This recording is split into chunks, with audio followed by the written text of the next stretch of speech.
This is Bix, everybody. This is our new little baby doll. Hi, honey bear. Mwah. She is a currently 15-week-old Jack Russell. Christy and I got her last week from the shelter, and so we picked her out right away. And she's a wonderful, good little girl. She's a wonderful, good little girl. Yes, she is. I love you, sweetheart. She is just awesome. She's got an awesome little personality, and she's going a million miles a minute, and she's just a little pistol. Yeah, you are. Yeah, you are. You're a little pistol, but you're so smart and you're sweet. You're a good girl. Yes, you are, honey. Yes, you are. So, want to sit here and do the show with us? Yeah. All right. Say hi, Bix.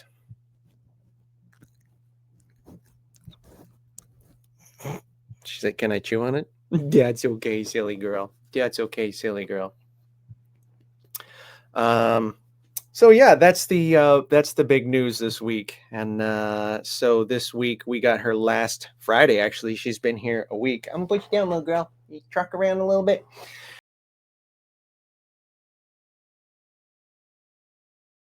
So stuff with the other girls has been pretty good so far.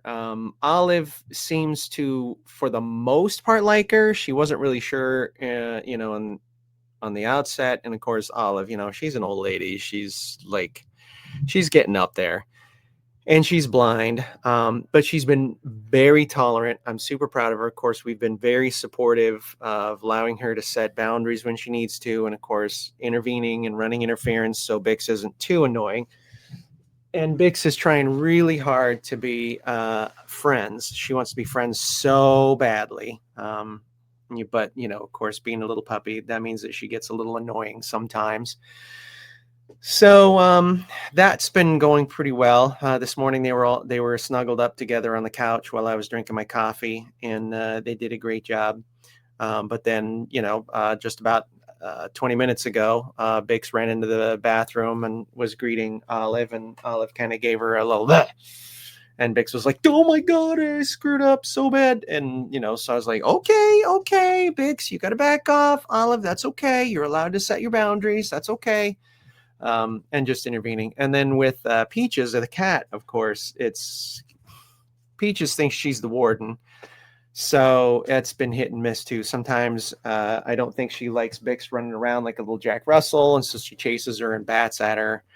And then sometimes she rolls on her back and lays there and lets Bix kind of fiddle around her and stuff. So I think Peaches is going to come around. Peaches has good social history with dogs before we got her, and she's been getting along really well with Olive. So I think she's going to come around as Bix gets a little older, and stuff like that. So it's a work in progress.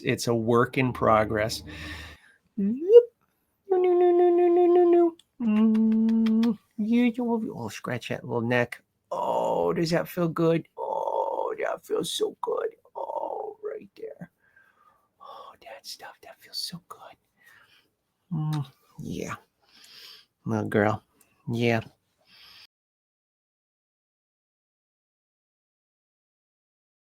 She's also chewing bloody everything, which is to be expected. So we've got her some chew toys. We keep redirecting to chew toys, of course, but then she grabs Christy's slipper or the laptop charging cable, or she really likes Peach's scratch pads. We have in a couple of different places. She likes to chew the hell out of those, and she's destroying some toys that have been sitting around for months. And interestingly enough, that was our first little moment where we had, I don't want to say, it wasn't an argument, but it was, let's say, a civil disagreement. So that's my shirt, honey. Please don't chew on that. That's a button. You don't need that. Case in point. I give Olive Fresh Pet the big roll stuff as part of her dinner, cut it up, dice it up for her. And then I usually give Bix a piece, just so, I think she'll like it. And Got to the end of the roll. I had that end of the package. And so I gave Bix a piece, and then I was like, here, you can just lick the end of the package. And there's little bits, little crumbs stuck in the creases of the package. So, and she did. She worked at it a little bit. She was laid down and in the kitchen, and she was having a good time with it. And then she took off with it. And I'm like, okay, well, I got to keep an eye on that. And then sure enough, after a minute or two, she was tearing pieces of the package off apart. And I'm like, okay, well, we can't have that, sweetheart. So I walked over and I was like, honey, I have to take that, sweetie. I'm really sorry. And I got my hands on it. And then she growled. She's like, ha ha ha. And so this is part of what I wanted to talk about today, because I think that this is relevant to a lot of different situations, especially with a puppy, but with any dog of any age. And so, first off, when you have something like that, where you have to get something from your dog, don't run up like you're a hawk swooping down on prey. A lot of people do that. They go, "Ugh!" They get all excited. They raise their voice. They come running in. I know it's urgent, but just take a beat, collect yourself, and come in neutrally and non-reactive. So I came in, and then the second thing that's important about that is you reach for your dog, not the item. So I reach in and I'm like, hi, honey. And I started petting her first. Incidentally, that's the same thing that I do when I work on fetch and retrieve with dogs. I teach people to reach for the dog first when they come back with something rather than the item. So I want to emphasize that we have a relationship with each other. Our relationship isn't the ball or the item that I'm trying to get. So, dog is learning fetch. They they don't want to give up the item. They keep trying to run off with it. And I'm like, okay, so once we get close to the dog, we reach for them. We give them some praise and some petting and some affection. And then we reach for that item. And I'm like, okay, so the next step in our game is we got to take that. So that's what I did in this situation too. I reached up. I'm like, honey, very calm, neutral. I'm like, sweetie, I got to take that. I'm sorry, honey. I pet her a couple times first so that it's just about her and I. And then when I got my hands on it, that's when she growled. And then she re-gripped on it too. And we stay really cool, right? Really cool. Don't reprimand them for that stuff. Don't start making it confrontational. I was just neutral, non-reactive, but steadfast. I just held on to it. And I'm like, I know, honey, it sucks. I know you don't want to give it up. I'm just going to have to take it. I'm sorry. And I held on to it. And I just didn't move. Very static. We're not going to play tug with it. I'm not going to fight with it. I'm not going to start prying her mouth open because that's scary and confrontational. And I have done that already. I'll talk about that in a second. But in this case, I had it. So there's no reason to do that. We held on to it. She gave me another growl. And I'm like, I know you don't want to give it up. I'm sorry. And then she kind of tentatively let go of it.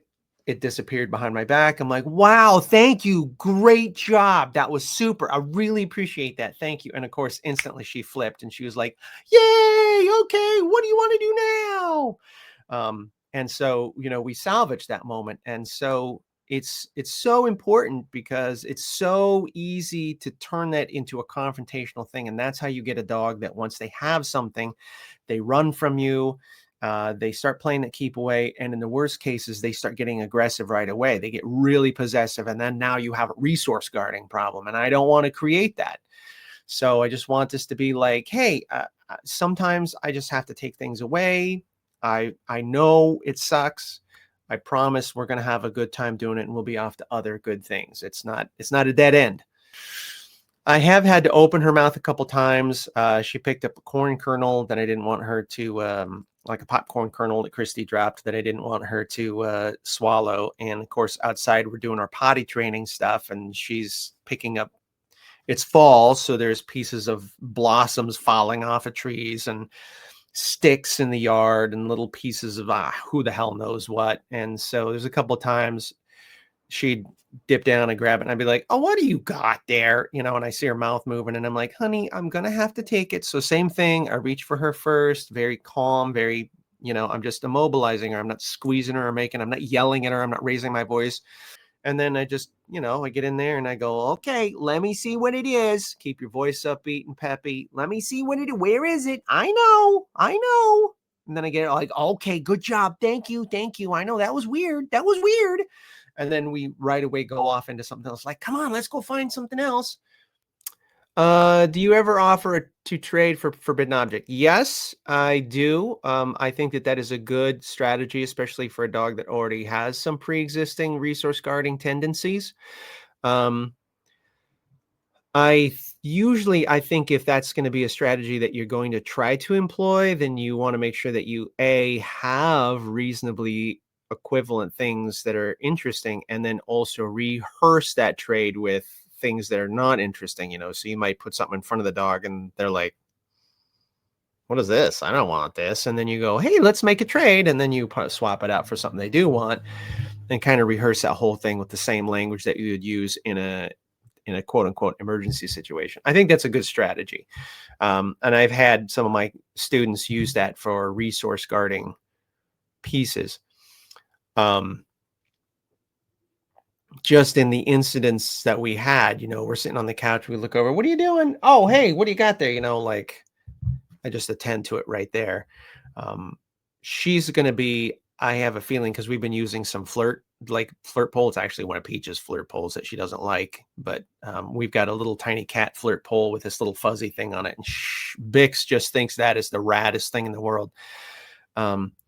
So she's definitely going to be a tugger. She's going to like tug of war. So that's going to be an opportunity for me to teach drop it. And then we'll be able to use drop it in situations like that too, because we'll have a good positive association with that. And so, yeah, short answer, that is a good strategy. I just like to have, multiple tools in my toolbox. And in those cases that I mentioned, we just, I just wanted to go attend to it as quickly as possible. And that's part of the training conversation too, it's just like, hey, this isn't going to be a big deal when mommy or daddy takes something, we know it sucks, but we'll work through it.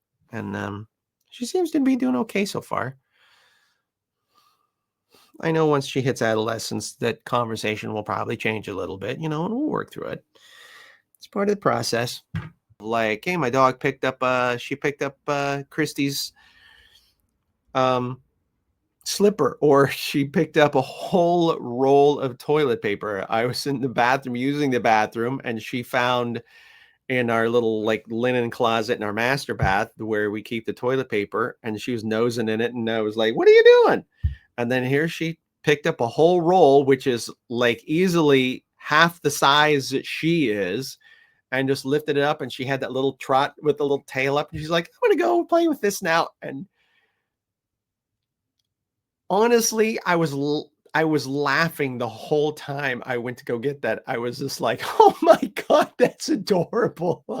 I'm like, honey, I can't let you have that, sweetheart. I'm so sorry, but holy hell, that was cute.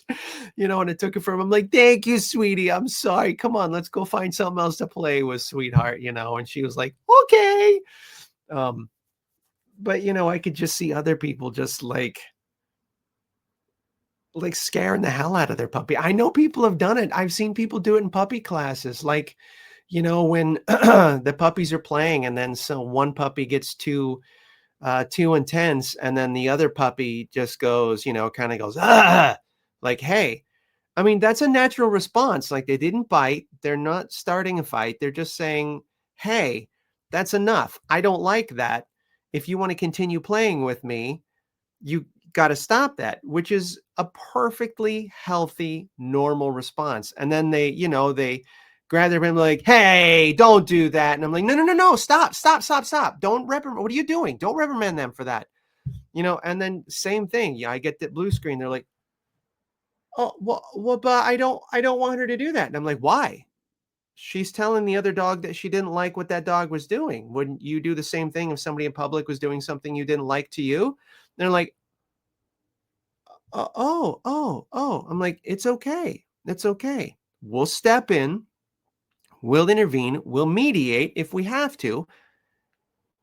But it's got to be okay to express your emotions, right? It's just like when I grabbed that thing and she growled at me. She's like, I don't want you to take this. And I'm like, I know. I understand. I'm sorry, I'm going to have to insist, but we're not going to argue about this, right? Because I don't want to create that relationship between us where it starts to become a fight. And part of that starts with me not making it an argument when I come swooping in like a hawk.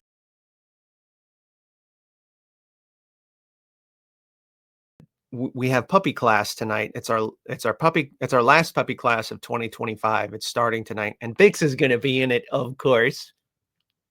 We're going to have a good time. I think you're going to be really excited to make some new friends and see some dogs. And I've been taking her down to the studio several times now to get her acclimated to the space, and she seems to enjoy it down there. She just walks around confidently, sniffing and checking stuff out. So I think this will be good. A lot of the puppies, when they're brand new on the very first night, are really leery of what the place is. A lot of dogs are when they come in. I think a lot of older dogs are afraid it's a new vet clinic, and the puppies are kind of like, what the heck is going on here? But I wanted Bix to be, familiar with the space, and she knows Helen and she knows Hannah, and mommy will be there and daddy will be there, and it'll be fun. She'll make some new friends and get a bunch of stuff. And she's super freaking smart. I know I'm biased, but we've been doing the engagement drill, the free engagement drill. She's already given me auto sits. She already knows down from a stand. She is going to be a little rock star. I have no doubt. Jack Russells are freaking smart anyway. And I love that little fire. Dylan says, I started puppy visits for an 8-week-old working lab land shark puppy 2 weeks ago. So much fun. Delilah met her last week and did amazing. Oh, that's awesome. That's awesome. I really appreciate, of course, when puppies get to play with other puppies, but I think having a well-socialized adult dog interact with those puppies is so beneficial because they've just got, they impart a whole lot of social wisdom on a completely different level than the other puppies do. I really feel it's an integral part of good puppy development. So I'm really psyched to hear that you did that. And I'm so happy Delilah did well. I'm not surprised, honestly, not surprised. And Janet, how's potty training going? It's going not bad. It's only been a week. And we've been able to catch, I'd say, probably 80% of things. Of course, we've got her on a schedule. She eats timed routine feeding, like I always say. She 3 times a day at pretty consistent times. And so we're pretty good at taking her out first thing in the morning. Once between each meal, once right after each meal, and then once right before bedtime. So that's like 3, 4, 5, 6 times right now. And so we're catching most of them. I've noticed that after she gets up if she falls asleep on the couch or she's been playing a lot, like if we do some flirt pole or some training stuff, or we just, throw the toys for her, she might toddle over, but we're getting a lot better. She's got a couple places in the house. So if she starts toddling over there, we're like, up, let's go. If it's between one of the normal times. But other than that, we've been pretty good about catching like I said, about 80% of them. I just put together a sling bag and I loaded it up with treats and baggies and a couple of flashlights so that we just have kind of like a mobile kit that we can just grab it and zip her out if we're in a hurry. I was really encouraged though today.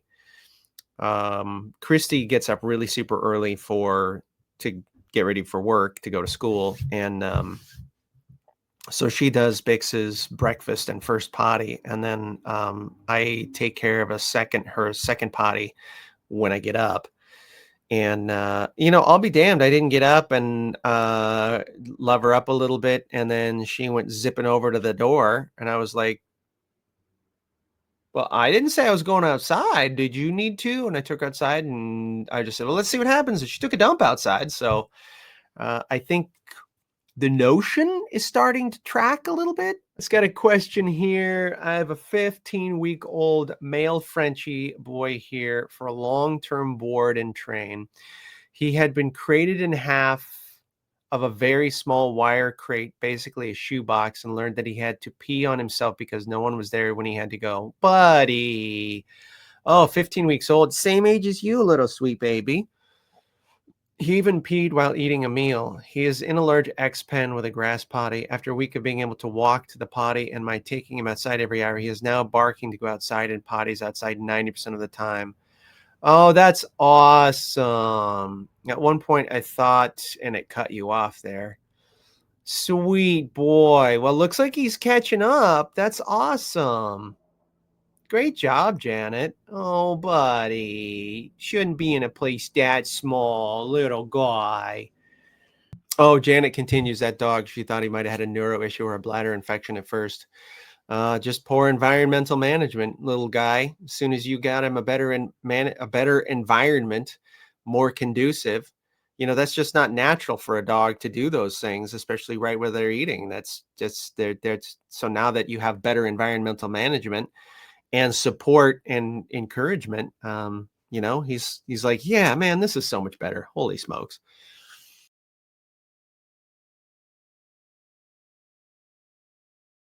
I think Jack Russells are awesome dogs. I think they really are.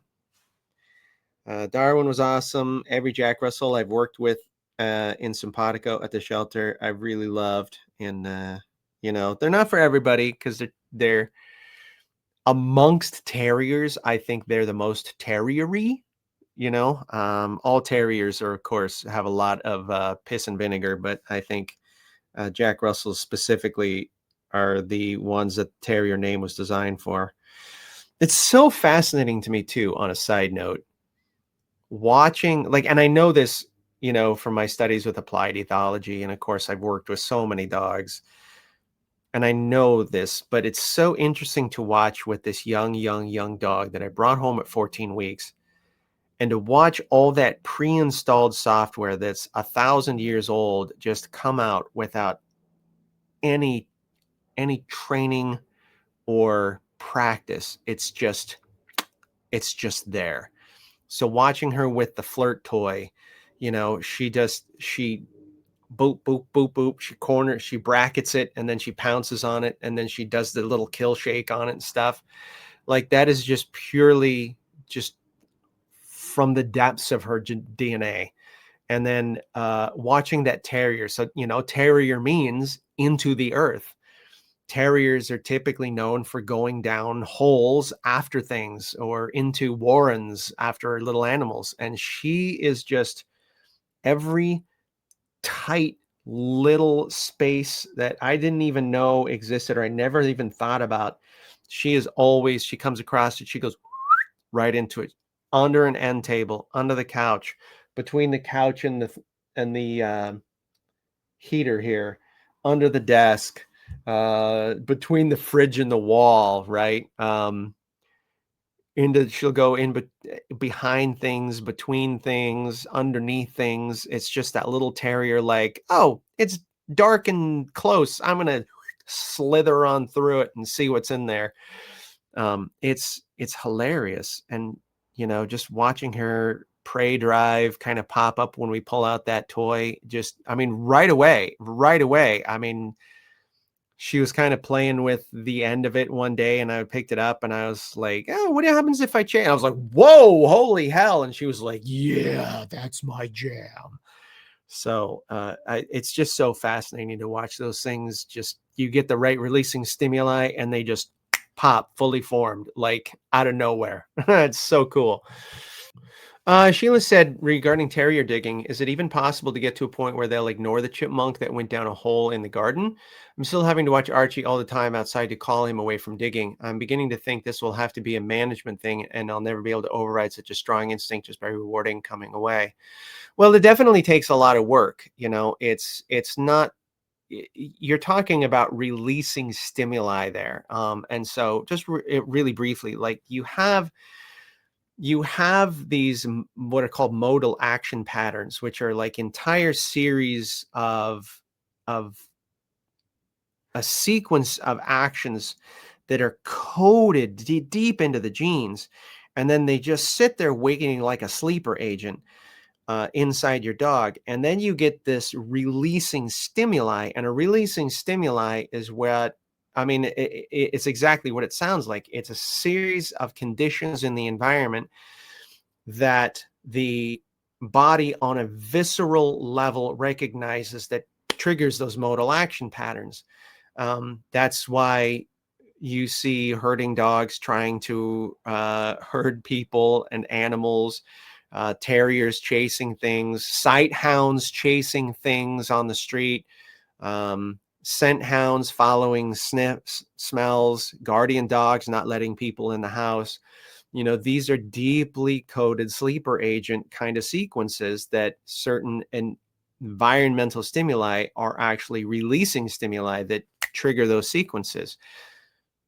Um, and there's a lot of those things in all animals, really, honestly. I mean, you think of all the non-domesticated animals, wild animals, they have tons of those things. Tigers, lions, crocodiles, rhinos, bison, gazelles, hawks, eagles, sparrows, cardinals, trout, bass, sharks, whales, dolphins. I mean, all sorts of things. They all have these embedded kind of things where there's environmental stimuli that releases that sequence, and then it just kind of runs more or less on autopilot. But the problem is that when you have a fully domesticated animal like a dog, like, we didn't get rid of those things. Those things are hundreds of thousands of years old. All we did through our breeding was kind of selectively weaken some and strengthen some so they would do the jobs that we wanted them to do. We did manipulate that a little bit, but we just didn't get rid of it. And now you have accidental releasing stimuli, like a chipmunk going into a hole. That's a pretty legit, authentic releasing stimuli. But you also struggle with a lot of accidental releasing stimuli or unintended releasing stimuli, things that are just similar enough that they kind of flip the switch kind of halfway. That's like, a herding dog nipping people's heels in the living room. Like, that's not what they were designed to do. That's not what they were made to do. They were supposed to do that with the farm animals, but they don't get to express that thing. And so this is a close enough where it just, they get there like, oh, I feel like I got to do this thing, or like I said, a guardian dog not letting people in the house. Like, you're really generally supposed to work in the field and protect the flocks or the herds. This isn't really the same, but it's just close enough that it kind of starts to fire a couple of the cylinders, right? And so, point being, it is not impossible to work through those things through some management and some good behavioral modification and supportive training. You can work through some of those things and diminish the intensity of those behaviors and possibly even the frequency of those behaviors. But I would suggest it is unrealistic to expect that you are going to extinguish those behaviors completely. I mean, that's just part of owning the type of dog that you have. Um, you know, um, I made a lot of progress with Darwin when he was, later in his life. We were never on leash out in the front yard. And I know that people going by on bicycles or joggers was a releasing stimuli for him, and he'd bark and feel like he had to chase them. And I got him to a point where he would not do that. He'd kind of, and he'd look at him, and then he'd look at me, and I'd like, yes, good boy. And he'd come running at me so that I didn't have to really worry about that. And he was wonderful with that. But man, when those dumb feral cats skittered out from beneath my car and ran across the yard, he was on them. And there's nothing I could do about that because that was like way too powerful. The only hope I had is that he stopped at our boundary instead of chasing him into the creek or in the neighbor's yard. And he was pretty good at that. But I trusted him and I knew that. I am not going to trust this little girl on that for a long time. She's going to be on leash for a long, long, long, long, long time because I can tell that she's got a very strong instinct for that kind of stuff. And that's just how we're going to have to be, and that's just who I have. That's just who I have to work with.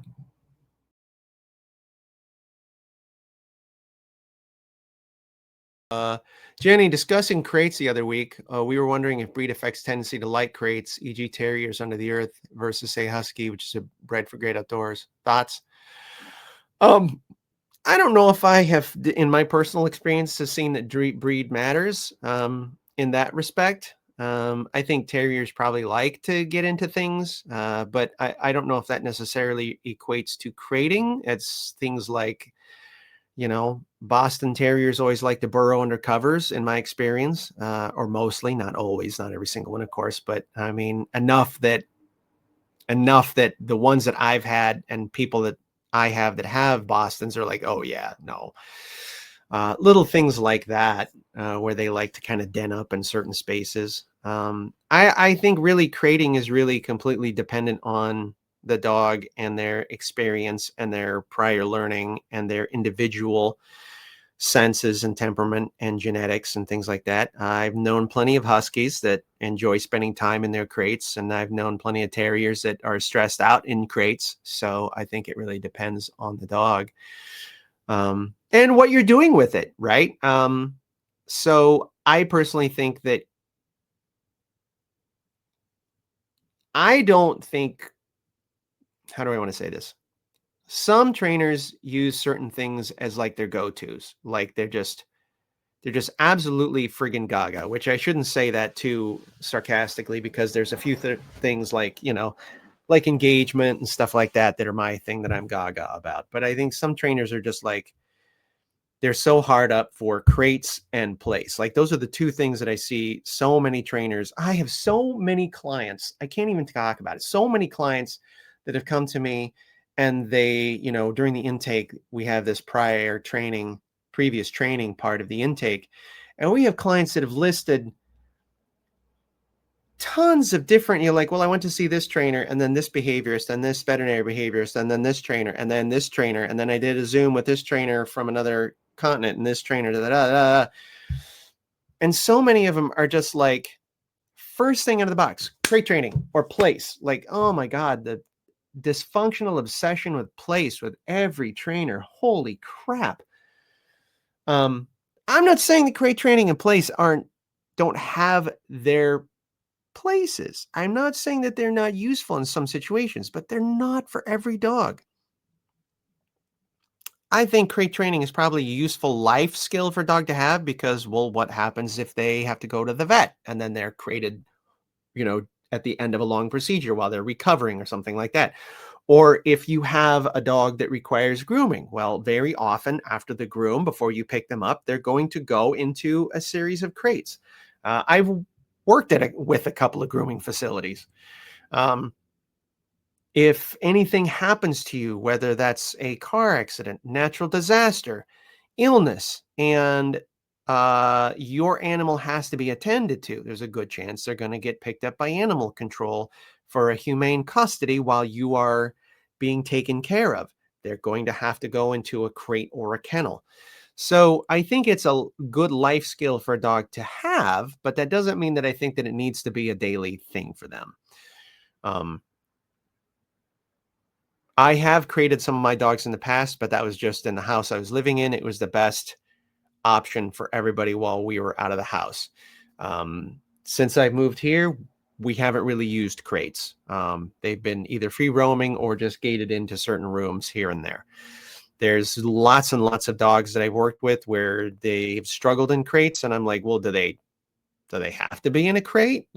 So we're back to that question again, like, well, do we have to use a crate? And people are like,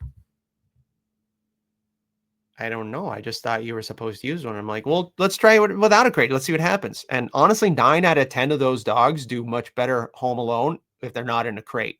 um, and I don't mean that to say there's something necessarily wrong with crates. I'm just saying that I think they're probably overemphasized. I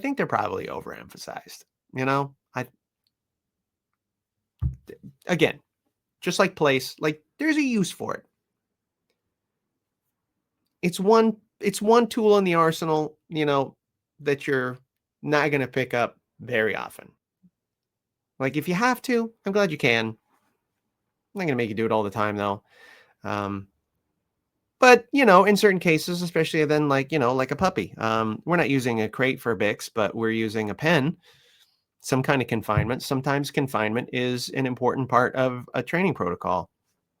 If you're potty training a dog, confinement is definitely part of that training protocol. If you have a dog that's struggling with being alone and you're working on building time, some kind of confinement that they can deal with might help them keep from being destructive. Helps you manage that situation. That doesn't necessarily, that might be a crate, that might be a room, that might be a pen, that might be a section of the house, might be the upstairs or the downstairs or the basement. Um, so I think, the concept of confinement is an important one. Confinement as a management tool to think about. I'm not necessarily that always has to be a crate. But some do. Some do. Some dogs, they think of their crate like their bedroom, like their den, and some of them are just like, hey, I kind of just want to be in a quiet place without a lot of sensory stimulation where I can just kind of, you know, just unplug and chill out for a little bit. And a lot of dogs will, have a crate is open, they'll just go in and lay down in there and the door's open. And I mean, and that's fine. That's fine. Um, as with all things in dog training, it depends. Lynn says, my dogs would not be happy if I took away their den or crate. It's lovely and comfy and cozy. Often Mitzi and Bentley snuggle up in it together. Yeah, see, now that's an example of dogs that like having that opportunity to just go into a closed, possibly dark space that feels kind of cozy to them, right? It's like a book nook for you, or a little um kind of, maybe it's like your easy chair that you just kind of settle into at night and just kind of read or scroll on your phone or play on your iPad or, watch TV or something like that. It's the same for the dogs. They just kind of it's like an easy chair for them.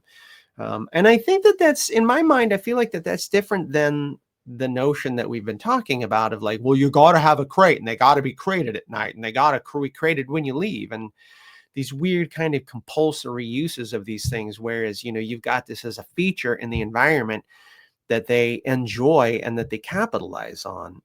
It just so happens that looks like a crate. Gosh, we've seen all of the Instagram and YouTube and TikTok videos of people that build little nooks like that under their stairs, or they've got a large platform bed and they build little things like that under the bed for the dogs and the cats. Right? The cats like having those little things too. I just don't think that it's an absolute. I think that there's a big thing in the industry, but like I said, between crates and place, that they're like, well, duh, absolutely every vet should be, yeah. If you don't do that, you're terrible. You're messed up, as you're an awful trainer, or you're a bad parent if you haven't crate trained and place trained them. I'm like, sit down. Let's explore some more nuance. You know, like I said, I've had a lot of clients and students where I just suggested, I'm like, why are we using a crate? Let's just see what happens without it. And then we got rid of the crate altogether. And I have some clients and some students that are using a crate regularly, and the dog seems to like it and isn't distressed in it at all. Seems to dig it. And I'm like, well, it seems to be working for you guys. Okay, great. Like you said, Lynn, it's open. They just go in, they chill out. Yeah. Well, that's a good one. Yeah. Also, thank you for pointing that out. That's another reason that's a good skill, because statistically speaking, riding in a crate is the safest for a dog. So it is a good skill to have in certain situations, even if it's not something that you use it for your day-to-day management. And you're right, in your situation, Jenny, you just don't have room for a crate on a boat. But do you need it?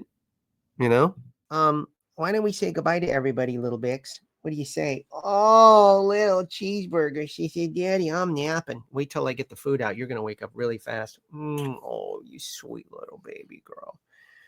I just love this. Look at these little Grinch feet. Aren't they adorable? I love you. You're so sweetie. Okay, say goodbye, everybody. Okay, bye, everybody. Bye, everybody. It was nice to meet you. And I'm sure you'll be seeing lots more of this. Oh my God, sweetest little baby. Sweetest, look at you. You're just, oh my gosh, you're just a little rag doll. Mwah. I promise. As soon as Daddy goes in the kitchen and starts making your food, you're gonna wake right up. Yes, you are. Mwah. Oh, sweet little baby doll. Okay, guys.